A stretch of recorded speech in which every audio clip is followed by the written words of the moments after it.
श्री स्वामी समर्थ, श्री गुरुदेव दत्त, जय श्री कृष्ण।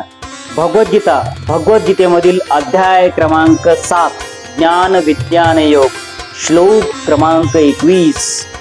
यो यो यां तनुभक्तं श्रद्धार्चितमिष्यति तस्य तस्यां चला श्रद्धा तामेव विद्याम्यहम्।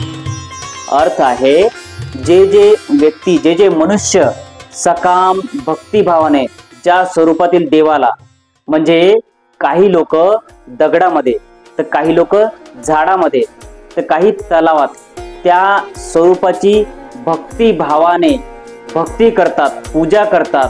श्रीकृष्ण सांगतात की त्या भक्तिभावामध्ये त्या मनुष्याला, त्या व्यक्तीला मी लीन करतो आणि जशी त्याची भक्ती असेल, जसा त्याचा भाव असेल, तशी त्याची पूजा। श्री स्वामी समर्थ, जय श्री कृष्ण।